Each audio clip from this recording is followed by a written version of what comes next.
Okay, this is becoming a trend. I do not know what's going on. My electricity, I was going to come back on and read another chapter yesterday. Did I already tell y'all this? I think I did. I've already read to y'all once today. My electricity went out several times yesterday and screwed with my internet, and I just had it. So I'm going to read probably just one chapter today. I'll come back on if I can. But I read this chapter already. And like before, I don't know where it went.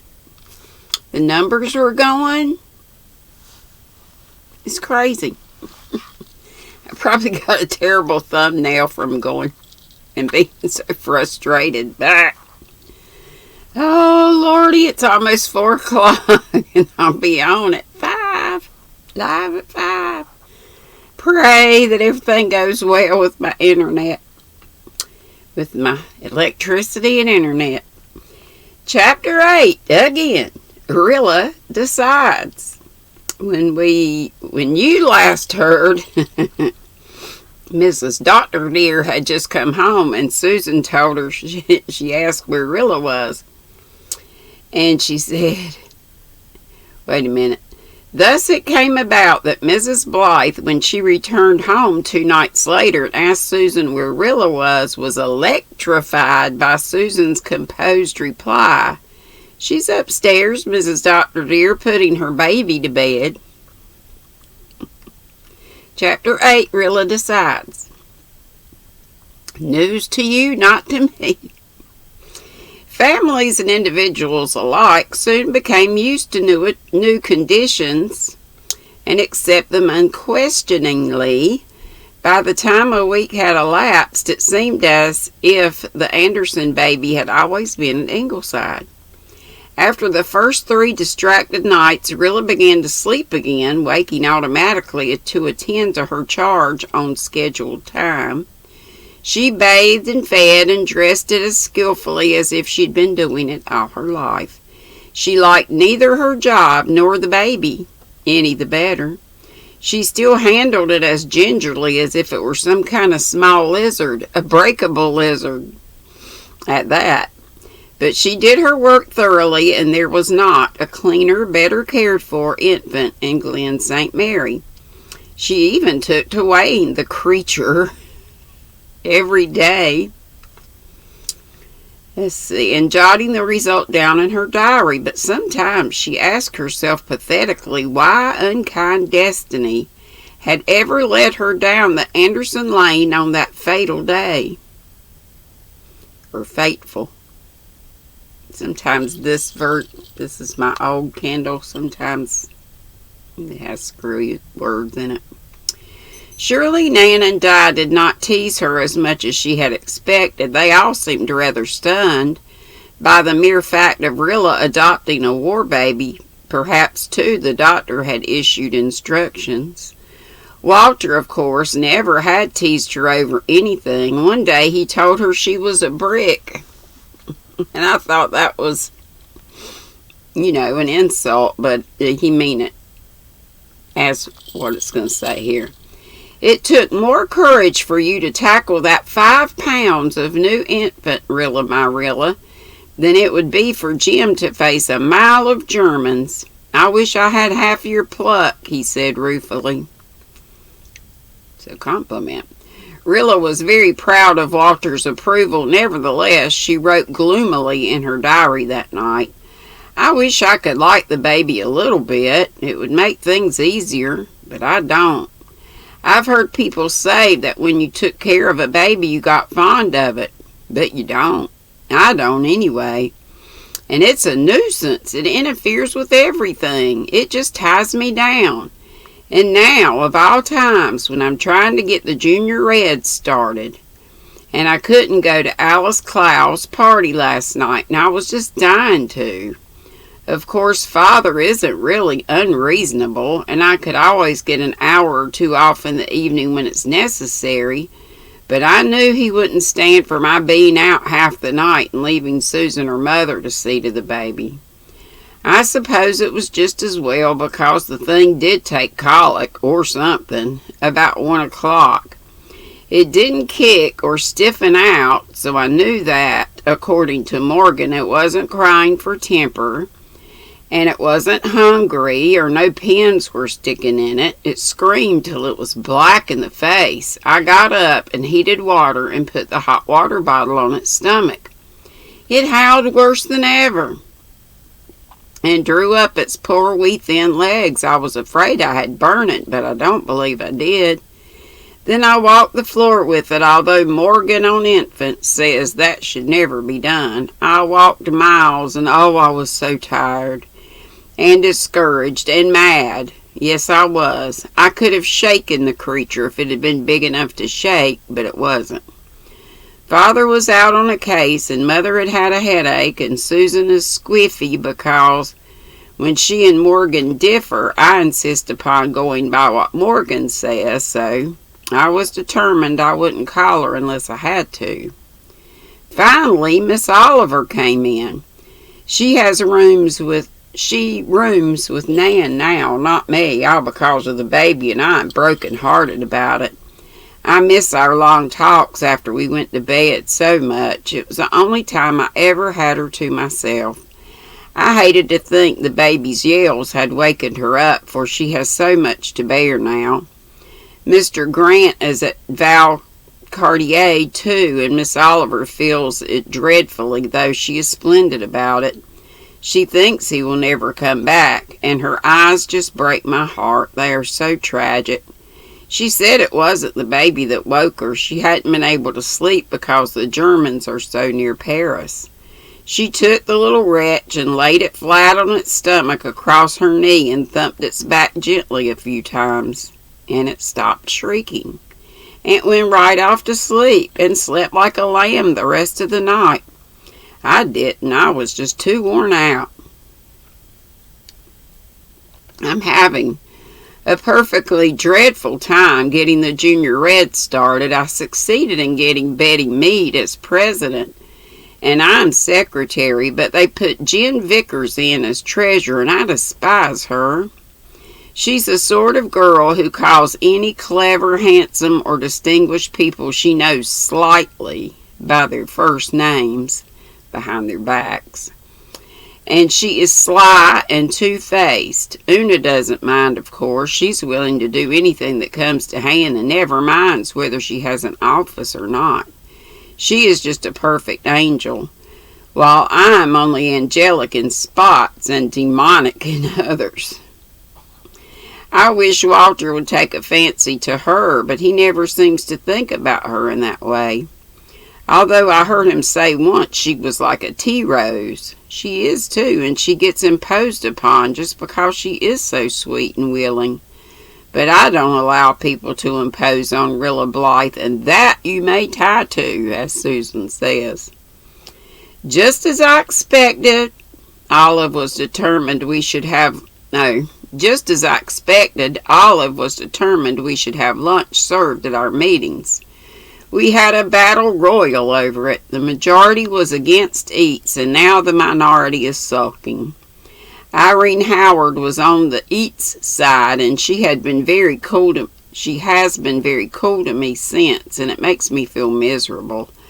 I wonder if Mother and Mrs. Elliot have problems in the senior society too.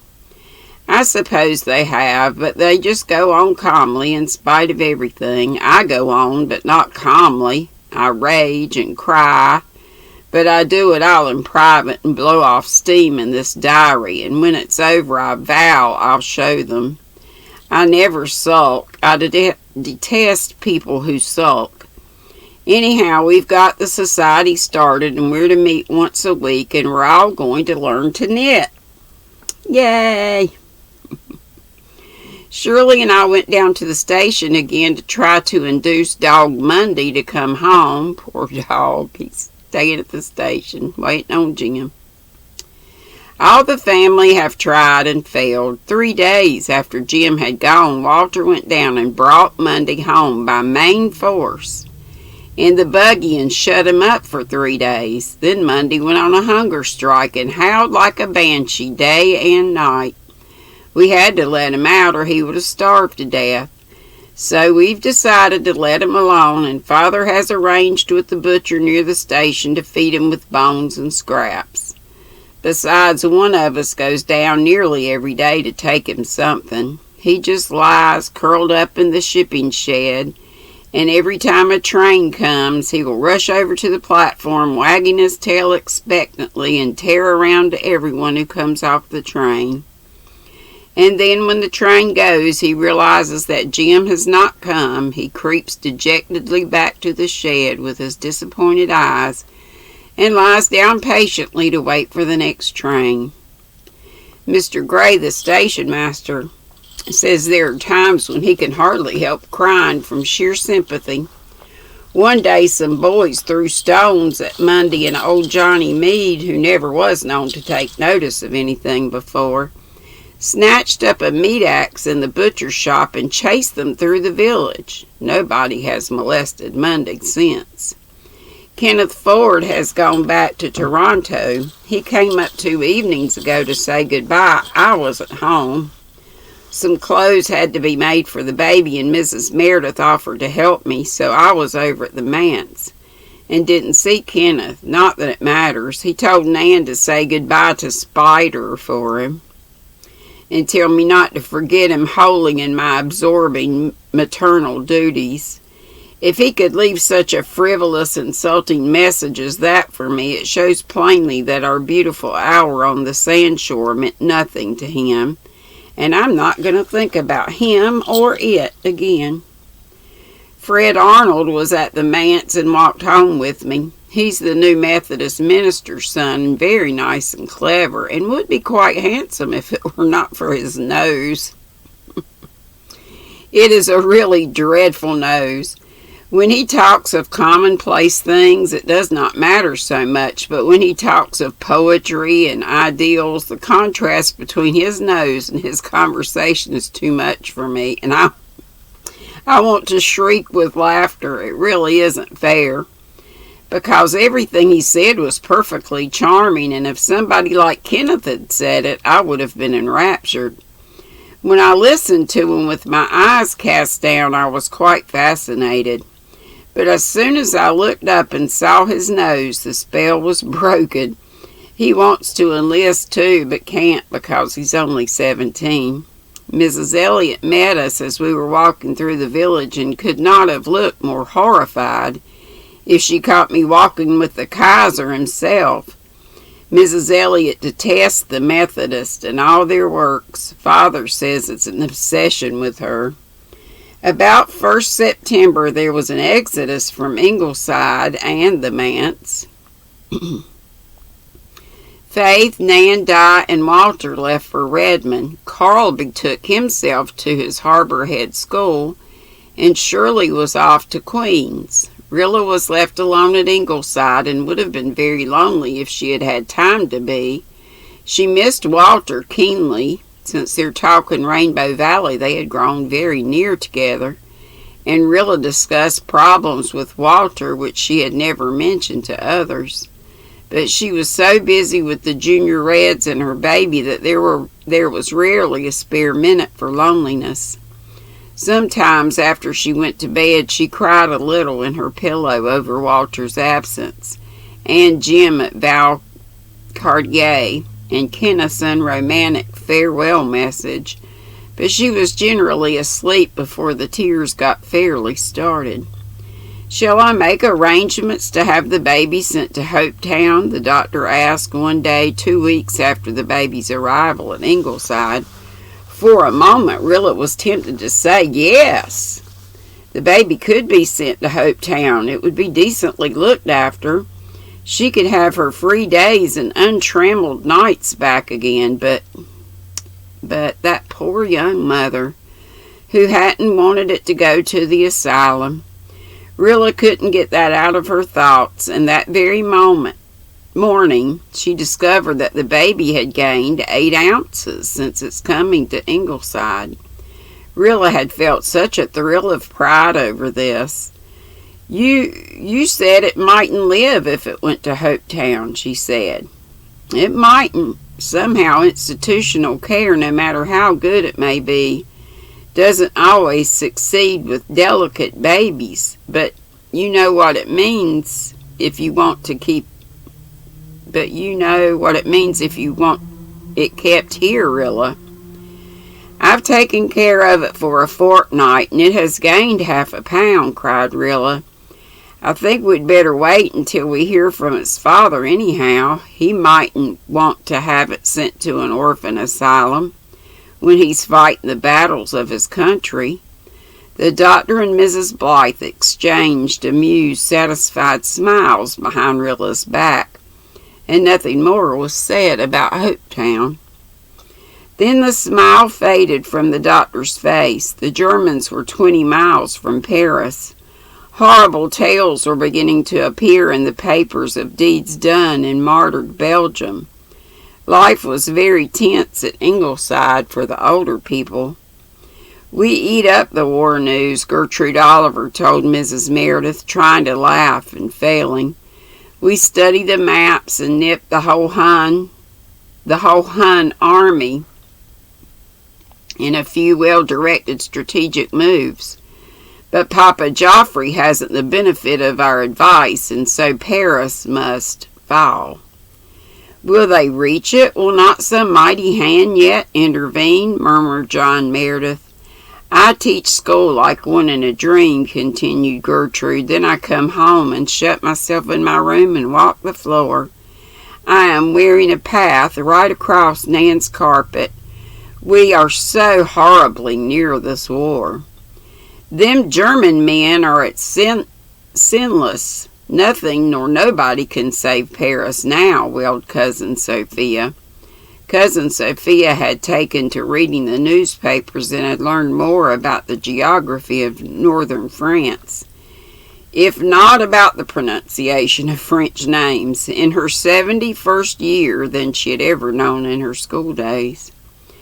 I have not such a poor opinion of the Almighty or of Kitchener, said Susan stubbornly. I see there is a Bernstoff man in the States who says that the war is over and Germany has won, and they tell me Whiskers on the Moon says the same thing and is quite pleased about it.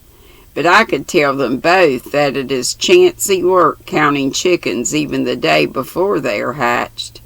And bears have been known to live long after their skins were sold. I've never heard that. Why ain't the British Navy doing more? Persisted Cousin Sophia. Even the British Navy cannot sail on dry land, Sophia Crawford. I have not given up hope, and I shall not. Thomascow and Mobage and all such barbarous names, to the contrary notwithstanding. Mrs. Doctor dear, can you tell me if RHEIMS is rhymes, spelled like RIMES, or reams, REEMS, or rames, RAMES, or rims, REMS? I believe it's really more like rangs, said Susan. RHANGS. Oh, those French names, groaned Susan. They tell me the Germans has about ruined the church there, sighed Cousin Sophia. I always thought the Germans was Christians. A church is bad enough, but their doings in Belgium are far worse, said Susan grimly. When I heard the doctor reading about them bayoneting the babies, oh my gosh. Mrs. Doctor dear, I just thought, oh, what if it were our little Jim? I was stirring the soup when that thought came to me, and I just felt that if I could have lifted that saucepan full of that boiling soup and thrown it at the Kaiser, I would not have lived in vain. Tomorrow will bring the news that the Germans are in Paris, said Gertrude Oliver through her tense lips. She had one of those souls that are always tied to the stake, burning in the suffering of the world around them. Apart from her own personal interest in the war, she was racked by the thought of Paris falling into the ruthless hands of the hordes who had burned Leuven and ruined the wonder of whatever they said that was, Rheims. But on the morrow and the next morrow came the news of the miracle of the Marne. Rilla rushed madly home from the office, waving the Enterprise with its big red headlines. Susan ran out with trembling hands to hoist the flag. The doctor stalked about muttering, "Thank God." Mrs. Blythe cried and laughed and cried again. God just put out his hand and touched them. Thus far, no further, no farther, said Mr. Meredith that evening. Rilla was singing upstairs as she put the baby to bed. Paris was saved. The war was over. Germany had lost. There would soon be an end now. Jim and Jerry would be back. The black clouds had rolled by. Don't you dare have colic this joyful night, she told the baby. If you do, I'll clap you back into the soup tureen and ship you off to Hopetown by freight on the early train. You have got beautiful eyes, and you're not quite as red and wrinkled as you were, but you haven't a speck of hair, and your hands are like little claws, and I don't like you a bit better than I ever did. But I hope your poor little white mother," she's talking about being a ghostly mother, "knows that you're tucked in a soft basket with a bottle of milk as rich as Morgan allows, instead of perishing by inches with old Meg Conover. And I hope she doesn't know that I nearly drowned you that first morning when Susan wasn't there, and I let you slip right out of my hands into the water. Why will you be so slippery? No, I don't like you, and I never will, but for all that, I'm going to make a decent upstanding infant of you. You're going to get as fat as a self-respecting child should be, for one thing. I'm not going to have people saying what a puny little thing that baby of Rilla Blythe's is, as old Mrs. Drew said at the Senior Red Cross yesterday. If I can't love you, I mean to be proud of you, at least." And that's all. We'll stop at chapter 9, called Doc Has a Misadventure. Oh, read 22 minutes and a half. I'm going to try to upload this, and then I'll be live in a little bit. Everybody pray. Like I said, the power stays on and internet stays on. Love y'all. Be sweet. Don't be ugly. See you soon. Bye-bye.